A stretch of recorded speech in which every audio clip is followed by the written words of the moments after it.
কি হলো? সবাই আজ এত চুপচাপ কেন? চুপ না থেকে আর কি উপায় আছে বলুন মহারাজ। আরে কি হয়েছে সেটা বলবে তো। বললে দেখছেন মহারাজ, গোপাল কেমন প্যাঁচ দিয়ে দিয়ে কথা বলছে। তাই তো দেখছি। গোপাল, খুলে বলো বলো, কি বলতে চাইছো? আসলে মহারাজ, আমরা সবাই একটা অনুরোধ অনেকদিন আগেই করেছি, কিন্তু কিন্তু কি? কিন্তু মন্ত্রী মশাইয়ের বিরোধের কথা শুনে আপনি আমাদের অনুরোধ রাখেননি। কোথায় ঘি, পান্তা ভাতে ঘি। হ্যাঁ, আমাকে জড়িয়ে দিল। আরে কি হয়েছে বলো, অত ভনিতা করো না। আমাদের বেতন বাড়াতে হবে মহারাজ। বাজারে জিনিসপত্রের যা আগুন দাম হয়েছে, তাই এই বেতনে আমাদের পোষাচ্ছে না।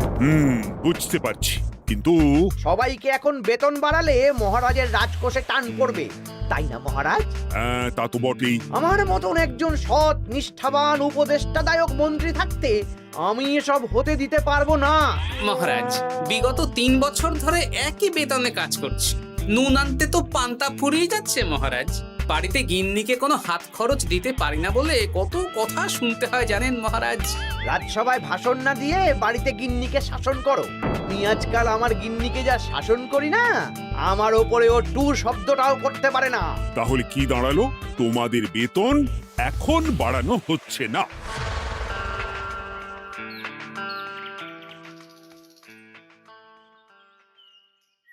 আবার ঘুরে ফিরে আমরা সেই এক জায়গায় পৌঁছে গেলাম। মন্ত্রী মশাই মহারাজকে বললেন, আর মহারাজ আমাদের প্রস্তাব নাকচ করে দিলেন। না, এভাবে হবে না, অন্য রাস্তা ভাবতে হবে, অন্যভাবে চিন্তা করতে হবে। ঠিক বলেছ গোপাল, মন্ত্রী মশাইকে এমন ভাবে নাকে দড়ি দিয়ে ঘোরাতে হবে যাতে উনি নিজেই বেতন বাড়ানোর প্রস্তাবটা মহারাজের সামনে পেশ করেন। হ্যাঁ, সুযোগ তো আসবেই। দেখি কি করা যায়।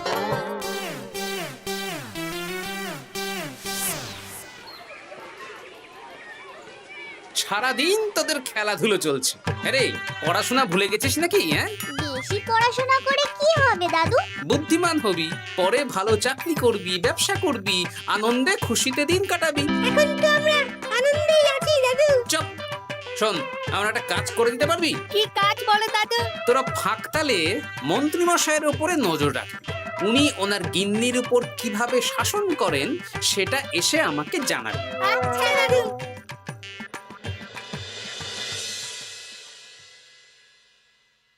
এই শোনো না, কান খোলা আছে? চট করে বলে ফেলো, ঝট করে শুনে ফেলি। একটা তোমার কাছে আবদার করছি, আবদার? রাগ করে না জানো। হ্যাঁ, তা কি আবদার শুনি? আমাকে 5টা মোহর দেবে গো। 5 মোহর? সামান্য 5 মোহরই তো, দাও না গো। একটা জিনিস না আমার পছন্দ হয়েছে, কিনবো। আমার কাছে এখন 5 মোহর নেই, ট্যাগ খালি। একদম বাজে কথা বলবে না তো। আমি মোহর চাইলেই তোমার ট্যাগ খালি হয়ে যায় না। এই বিরক্ত করো না তো। তুমি জানো 5 মোহর রোজগার করার জন্য আমাকে কত খাটতে হয়, কত পরিশ্রম করতে হয়। কি পরিশ্রম করো শুনি? রোদ ঝড় জল পেরিয়ে রাজসভায় চাকরি করতে যাই গিন্নি। সে তো যেতেই হবে। তাহলে তুমি বলো, আমাকে কত পরিশ্রম করতে হয়, কত মাথা খাটাতে হয়। মাথা ঘামাতে ঘামাতে আমার মাথার সব চুল যে উঠে গেল। এ উঠে যাক, তুমি আমাকে এত কথা না বলে 5টা মোহর দেবে কিনা বলো সেটা। তুমি কি এমন পরিশ্রম করো যে তোমাকে 5 মোহর দেব? বেশ, দিতে হবে না। এবার আমার পরিশ্রমের মূল্য আমি বুঝে নেব।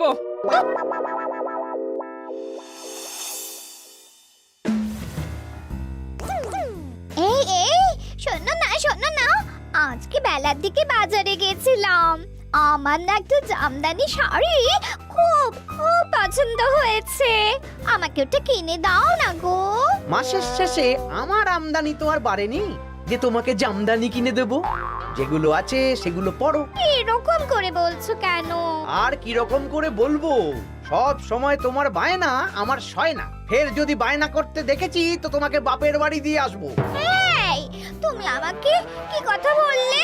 তুমি আমার সাথে এরকম ব্যবহার করছো? হ্যাঁ, করতে বাধ্য হচ্ছি। অর্থ তো আর গাছে ফলে না, অনেক কষ্ট করে রোজগার করতে হয়।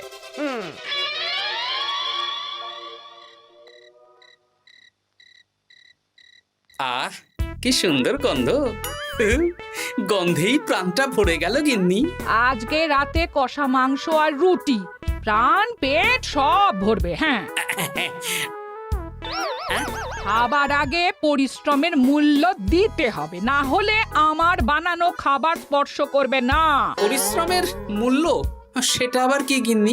এই 2 মোহর দিতে হবে। মানে এই যে হাত পুড়িয়ে রান্না করলাম সেটার মূল্য। আগুনের সামনে বসে বসে রুটি মাংস বানাতে বুঝি কষ্ট হয় না? কিছুই তো বুঝতে পারছি না। তুমি নিজেই তো সন্ধেবেলা আমাকে কত কথা বললে। এখন আমি যা যা পরিশ্রম করব, পরিশ্রমের মূল্য তোমার কাছ থেকে কড়াই গন্ডায় বুঝে নেব। বাপরে বাপ, তাহলে এখন এই রুটি মাংস খাওয়ার জন্য 2 মোহর দিতে হবে? হ্যাঁ, নইলে নিজে রান্না করে খাবে। উফ, কি জ্বালা। এই নাও 2 মোহর, এবার খাই। স্বচ্ছন্দে। এই না না না না, মশারির ভেতর ঢোকা যাবে না। আগে 1 মোহর দাও।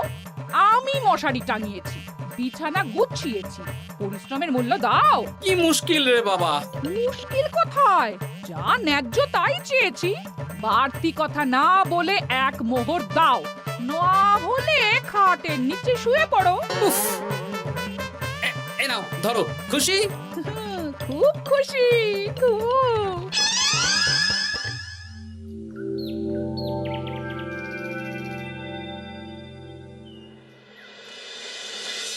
ফতুয়াটা কোথায় গেল?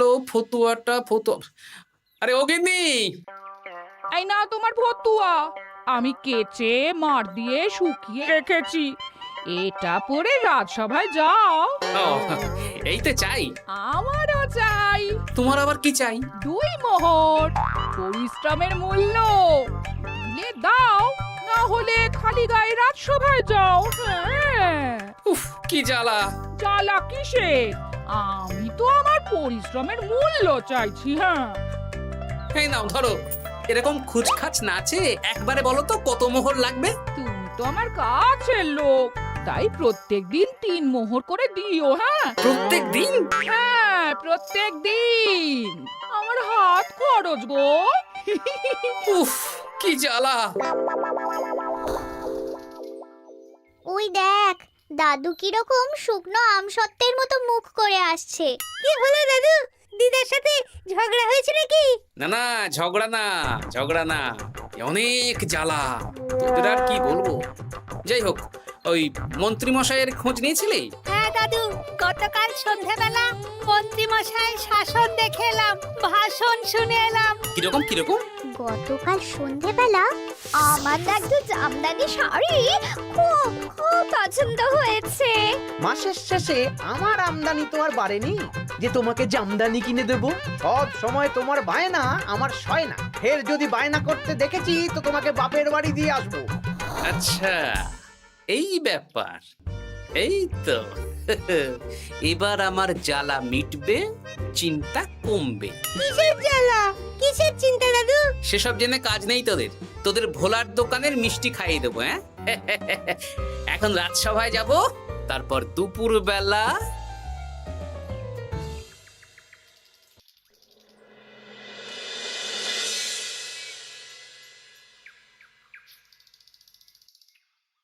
কেমন আছেন মা ঠাকুরুন? কেমন শব্দ থেকে মা বাদ দিয়ে জিজ্ঞেস করো। মো বাদ দেব মানে? জিজ্ঞেস করো কেন আছি। কি হয়েছে আপনার? তোমাদের মন্ত্রী মশাই আজকাল কেমন খেটে হয়ে গেছেন। কিছু আবদার করলেই চিৎকার চেঁচামেচি করেন, আর একটাই ভয় দেখান, বাপের বাড়ি দিয়ে আসবো। আজকেই সমস্যার সমাধান হবে। সামনের মনোহারি দোকান থেকে একটা কাগজ কলম নিতে হবে, তারপর আসল কাজটা করতে হবে। তোমার সাথে কথা বলতে গিয়ে কত দেরি হয়ে গেল। ধুর, এখনো রান্না হয়নি। এই কে রে? আমি বৃক্ষ বাবা, কাগজটা খুলে পড়ো। বাবা, আমি জানি তোর খুব কষ্ট।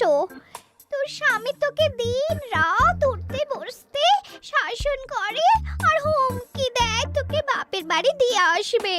এই কষ্টের থেকে মুক্তির একটাই উপায়, আজ থেকে তুই শুধু নিজের জন্য রান্না করবি, বাড়ির কোনো কাজ করবি না। আর তোর কর্তাকে বলবি বাড়ির কাজ করাতে হলে প্রত্যেক দিন 10 মোহর করে হাত খরচ দিতে হবে। পরিশ্রমের মূল্য 10 মোহর, এর মধ্যে 7 মোহর তুই নিজের কাছে রাখবি, আর এই সৎ উপদেশ দেওয়ার জন্য 3 মোহর রোজ সন্ধ্যাবেলা এই বট গাছের নিচে আমার প্রণামী হিসেবে রেখে যাবি। ইতি তোর শুভাকাঙ্ক্ষী বৃক্ষ বাবা। বাহ, বেশ ভালো বুদ্ধি তো। তা আপনি একবার দেখা দিন না বৃক্ষ বাবা। বাবা, বট গাছে কোরা, কি অলৌকিক কাণ্ড! জয় বাবা, জয় বাবা।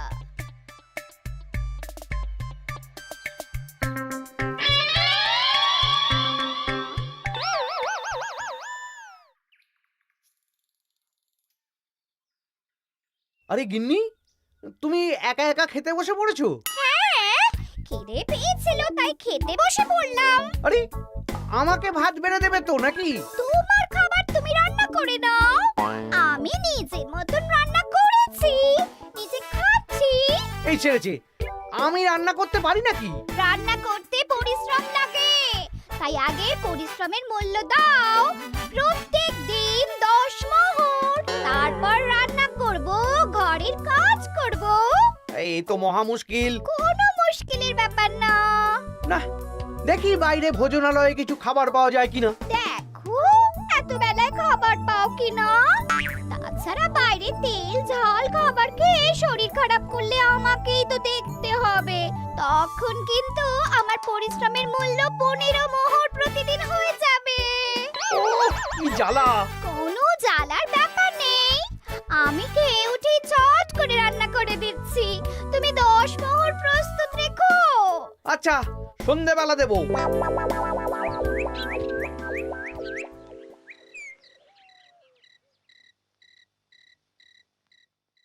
এই নাও সন্ধেবেলার তেলে ভাজা মুড়ি। এই নাও আজকের হাত খরচ 10 মোহর। বলছি, প্রত্যেকদিন 10 মোহরটা একটু বেশি হয়ে যাচ্ছে না? তবে যাও, বাইরের খাবার খাও, আমি নিজের মতন নিজের কাজ করব। খাবো, দাবো, ঘুমোবো, সংসারের কোনো কাজ করব না। কি জ্বালা!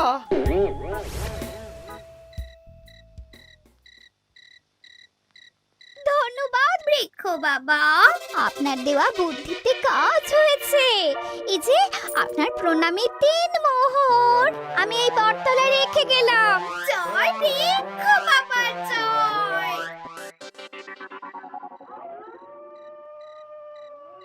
কি মা ঠাকুরুন, ভালো আছেন তো? হ্যাঁ হ্যাঁ গোপাল দাদা, ভালো আছি। তুমি কেমন আছো? আমিও ভালো আছি।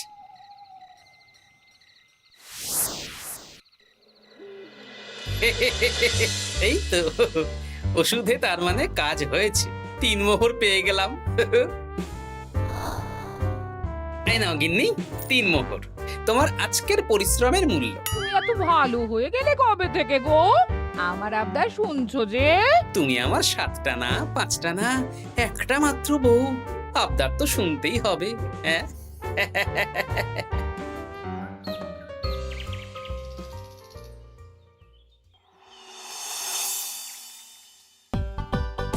এই নাও, তোমার জন্য ফুলকো ফুলকো লুচি আর আলুর তরকারি বানিয়েছি।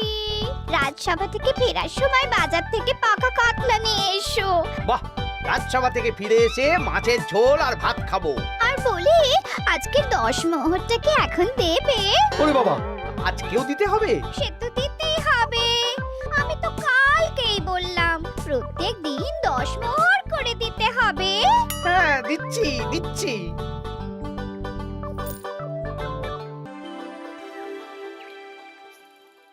মন্ত্রীমশাই কেমন আছেন? আপনার মুখটা কেমন শুকনো শুকনো লাগছে। শুকনো তো হবেই, প্রত্যেক দিন গিন্নিকে হাত খরচ বাবদ 10 মোহর করে দিচ্ছি।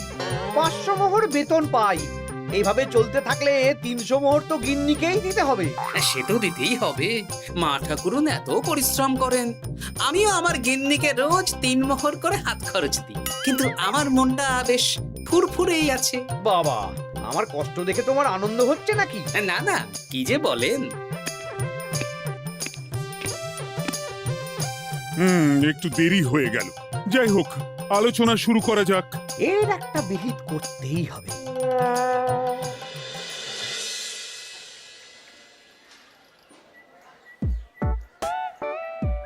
বলি, কাতলা মাছ কত করে দিচ্ছিস রে?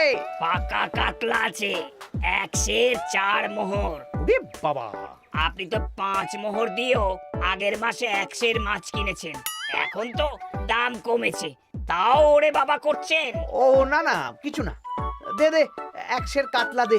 বাঁচতে গেলে খেতে তো হবেই। আমাদের হঠাৎ ডেকে পাঠালেন মন্ত্রী মশাই? হ্যাঁ, আসলে একটা বিপদের মধ্যে পড়েছি। আহা, কি বিপদ সেটা তো বলুন। আপনি আমাদের মোহর দেবেন আর আমরা আপনাকে বিপদের হাত থেকে উদ্ধার করে দেব। আরে মোহরই তো আর হাতে থাকছে না। কেন? আপনি এত বেতন পান, সব খরচ হয়ে যাচ্ছে নাকি? ধুর, এতদিন আমি গিন্নির ওপর শাসন চালাতাম, আর এখন প্রত্যেক দিন 10 মোহর করে না দিলে রান্না করবে না, বাড়ির কাজ করবে না। আরে বাবা রে, প্রত্যেকদিন 10 মোহর মানে তো মাসে 300 মোহর। আমি 500 মোহর বেতন পাই, তার মধ্যে 300 মোহর গিন্নিকে দিয়ে দিই। আমার হাতে থাকে 200 মোহর। এই দিয়ে বাজার দোকান কিভাবে করব সেটাই তো বুঝে উঠতে পারছি না। মহারাজকে বলুন বেতন বাড়াতে, তাহলেই তো সমস্যার সমাধান হয়ে যায়। কিন্তু কদিন আগেই তো মহারাজকে বললাম যে বেতন বাড়াতে হবে না। আপনি এই রাজ্যের মন্ত্রী, আপনি বুঝিয়ে বললে মহারাজ ঠিক শুনবেন। ঠিক বলেছিস।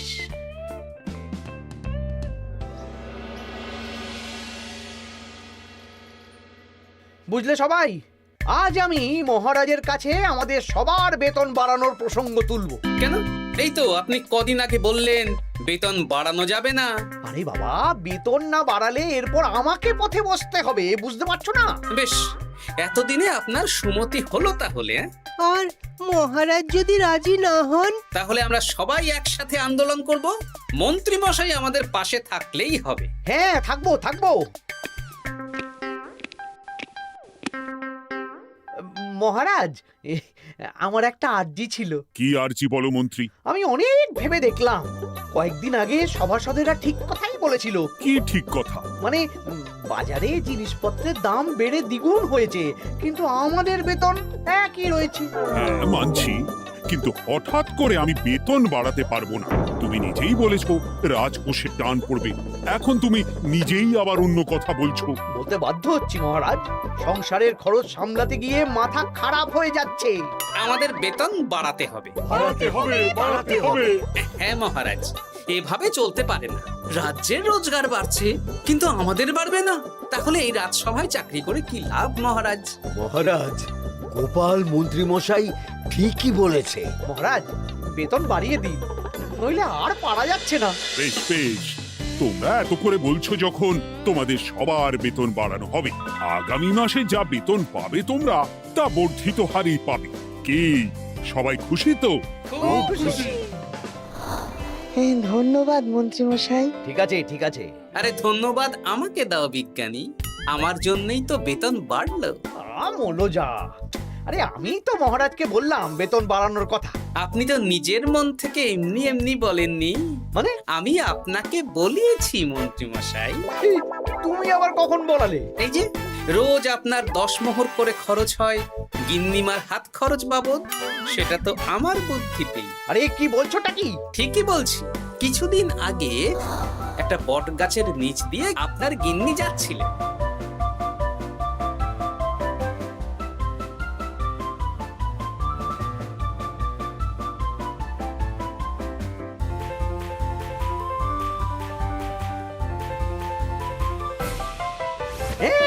এ সব তোমার বুদ্ধিতে? হ্যাঁ, শুধু তাই নয়, গিন্নিমা রোজ রাতে বটতলায় 3 মোহর করে বৃক্ষ বাবার জন্য ওরফে আমার জন্য রেখে যান। আর আমি সেটা দিয়েই এতদিন আমার গিন্নিকে হাত খরচ দিচ্ছিলাম। হ্যাঁ নয়, হ্যাঁ। কিন্তু আর লাগবে না, এবার তো বেতন বেড়ে গেল, আর কোনো সমস্যা হবে না। গিন্নিমাকে ব্যাপারটা বুঝিয়ে বলে দেবেন, কেমন? মানে গোপাল আপনার কাছ থেকে সোজা আঙুলে ঘি বের করতে পারেনি, তাই আঙুল বাঁকা করেছে, আর আপনি অমনি ছেঁকা খেয়েছেন। হ্যাঁ? ওরে বাবারে!